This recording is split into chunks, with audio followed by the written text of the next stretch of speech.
Hello and welcome to Pens, Paint and Whiskers. So in this video, and I always say this before every video, but I'm going to do something different.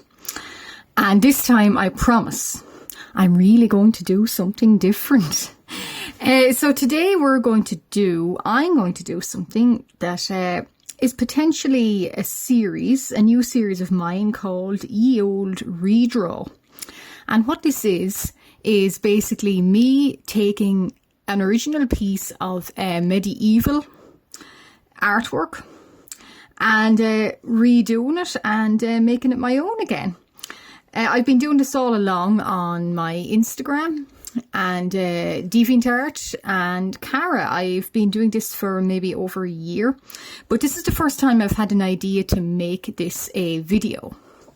So what I'm going to do is I found quite an interesting picture of a lamprey, a medieval lamprey I think it was on Pinterest or Instagram. And I thought, well, that's quite interesting. Could I update or could I make something fun out of it? And it turns out you can always make something new and fun out of something. So I thought, why not? So I'm making two curled merman lamprey creatures, or dragon lamprey creatures, I'm not sure. But that's the beauty of art in your art journey, and it's also the beauty of older artworks. They're quite whimsical and you get used to looking at them. If it's your interest, it's definitely probably my favourite type of art. And you get used to the whimsy and the humour. So what I'm going to do is, these guys are sketched in my Ohuhu A4 Sketchbook, 200 GSM. I'm going over them in my Unipin grey brush nib. And then I might put some colour down. I had planned that they're going to be quite illustrative. In that maybe Arrtx or Ohuhu will go on them. Yeah, so I'm thinking maybe blues and browns. And they've got a border as well, I have to think about. But for now, I'm just going to pen them in. Because they've got quite loopy tails, just so I know where I'm going with the markers and with inks later. Yeah, so, and as I draw them in, hopefully I can talk a little bit about my passion for medieval art and where they came from. So the original image, and I'll see with editing and the magic of editing, can I put the original image up as I make these guys? Or if not, they can certainly I'll put it down in the description. This picture of a lamprey or a Neil, some people say eel, but maybe lamprey more so. It came from a book called Der Naturenbloem, and it is a Dutch book, and in English it means the flower of nature. And this medieval book was written in 1270, and it was written by a man called Jacob van Meerdant. I hope I'm pronouncing that okay. But yeah, so in 1270, he decided that going on the Latin texts before him, because don't forget, books were not necessarily in their infancy, but books as we know them today were definitely in their infancy. So he decided he was going to put together a sort of like an encyclopedia of all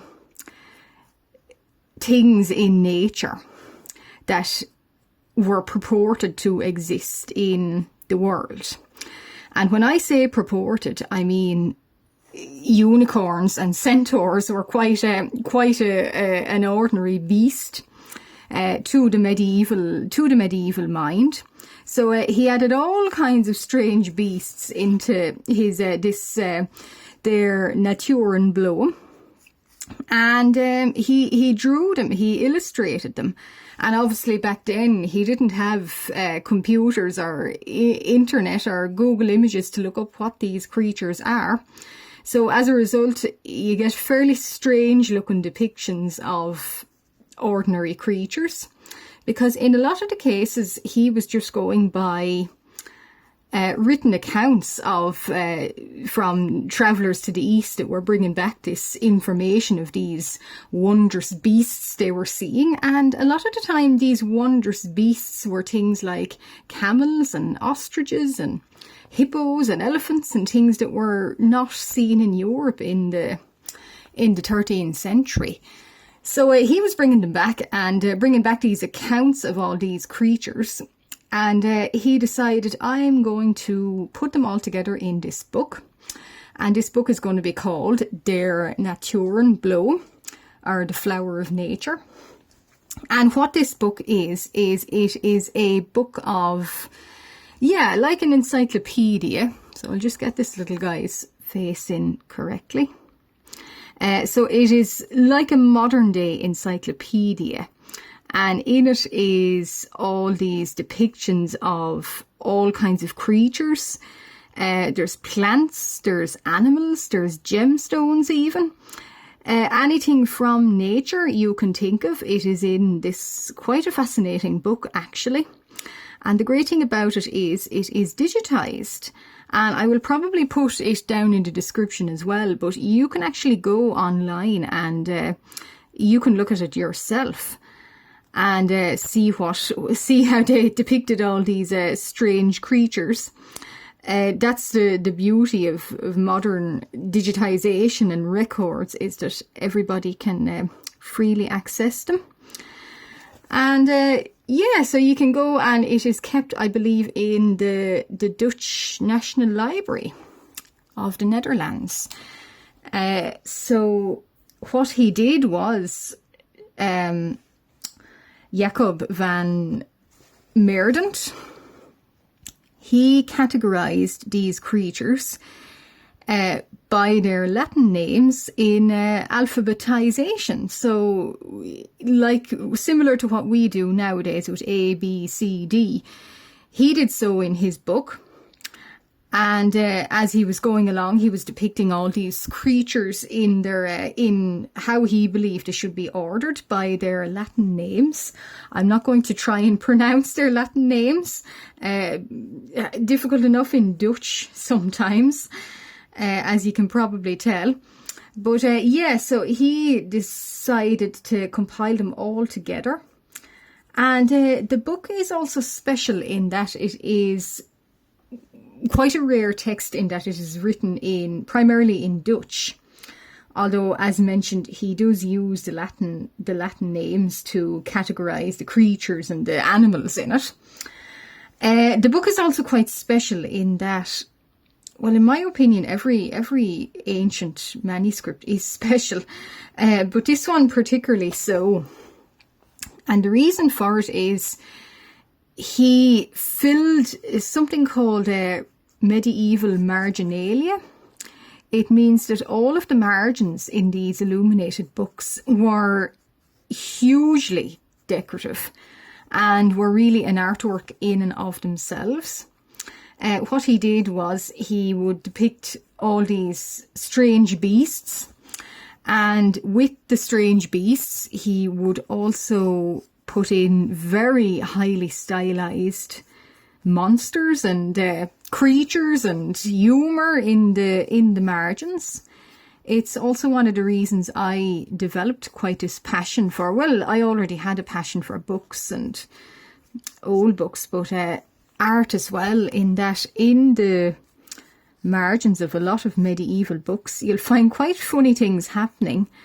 And in my opinion, probably the first examples of comic books were those of what happened in the margins of medieval books. You'll find overlapping stories on page to page. So it is quite interesting in that their humour doesn't seem to have changed much in all that time. They still find cats quite amusing, as do we. The idea of rabbits that were quite deadly is also a common motive, and quite a funny one. And yeah, so it's quite a charming experience to go and look at a medieval book. And it's why it's probably most of my art journey would be centered around finding these medieval scripts and medieval books. But this one in particular, De Naturen Bloom, it's special in that it consists of many monsters in the margins, and also depicted as actual creatures that the medieval people of that period thought they would meet. So it's quite common to see cyclops and unicorns and dragons and strange creatures that were thought to live in foreign lands. Der Naturen Bloom is full of them, and that sets it apart slightly from other books of the period, in that it depicts them like an encyclopedia. You'll get one page where it's telling you all about a giraffe, and another page where it's telling you all about a cyclops. As if you're going to go to a foreign land and go on a safari and see a cyclops too. But yeah, they were quite a commonplace feature of medieval lives. People did believe that in these foreign lands there were all kinds of creatures and all kinds of different people. And yeah, so I'll just find my little brush now to brush away all my scrapings. I might not have it with me today. Rattle again. No, don't have it. And this book is it's a manuscript, and it would be written on vellum or parchment, but more or less vellum, I would imagine. It has over 450 different illustrations of creatures and plants and monsters. And it's still a very good reference book on how creatures and how monsters were seen back in those times. Certainly, it's almost a history of them, nearly. Yeah, so these guys, there is a picture of a lamprey, and it interested me, so I decided to depict them similarly, but as mermen. And as you can see, they go in quite a loop-de-loop, so it's going to be quite difficult to work out who's who. But the only thing is, at least both are brown, or they're going to be brown. And yeah, so some of these illustrations also in this, Der Naturen Bloom, or the Flower of Nature, some of them are actually illustrated with gold. And to say that it was the year 1270, that will tell you that who was the type of people that had access to books and had access to gold as well. Very, very rich, wealthy, important people were keeping these books, and not the ordinary people. So to say that an illustration was edged in gold, you don't get many gold on even books nowadays. So that will tell you what kind of an object a book was treated as. It was revered. And in my opinion, as it should be, the artwork within equally was seen as something special too, in that it was worthy of being decorated with gold and gold leaf. Obviously, books like that and artists like that, and those who worked with gold leaf, it was hugely hugely skilled type of job, and only a certain amount of people could do it, and only a certain amount of people were trained for it, and as a result a book could take from anything between 5 to 7 years to complete. Obviously before the time of the printing press. So as a result, everything was handmade, handwritten, hand-drawn, hand-painted, and hand-produced. And as a result, books were quite valuable and quite rare, and it was only those in positions of authority that would own them. And but at least nowadays they've gone more more accessible. So what I planned, so I've inked them both in now. I was planning on using my Arrtx acrylic markers for their background. Now I can't quite decide. You may have seen me doing a sneaky little swatch test. I can't decide which one I will do. Although I do like that darker blue. I think I'll go darker. She says before she's decided that she'll go lighter. But I'll just draw around these guys. Yeah, so before I started on YouTube, I had an ongoing project called Weird Medieval Guys. And what that was it was basically when I was starting a project or I wanted to do some art, I had like a spin the wheel, and I had collected pictures from all over the internet and files and Pinterest even on things like medieval creatures and monsters in manuscripts. I collected them and I put them in a spin the wheel, and I would spin the wheel, and whatever came up I would redo them or make my own, sort of use them for inspiration.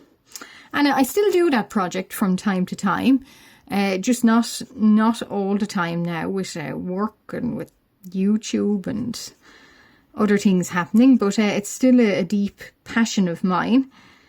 And I think it's very fun as well that you can look at these old artists that have gone before you, hundreds of years before you, and you can be inspired by them still. I think that's quite something. It's quite haunting, or not necessarily eerie, but there's something powerful in that. I'm not sure how to describe it.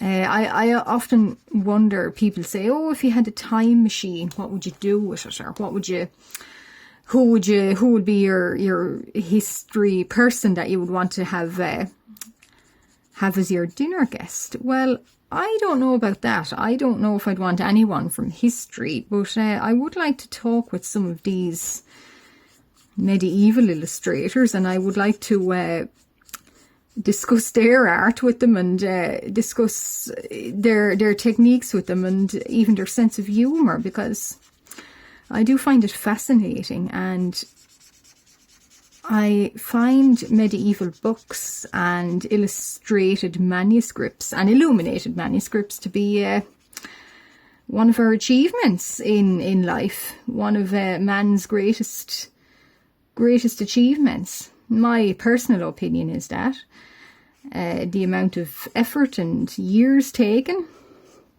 to create something is quite special. Of course, these guys couldn't look up what an elephant looked like or what a rhinoceros looked like, so they were basing it on what they had heard. But in other times, they would travel to those places. They didn't have Google or Google Images, so they'd have to physically travel to these foreign lands to discover what these creatures were and what plants and animals and monsters lived there. And they would come back with these wondrous tales and illuminate them and illustrate them. And then when they needed their dyes and they needed colours for these wonderful manuscripts, they would have to travel and would have to trade too.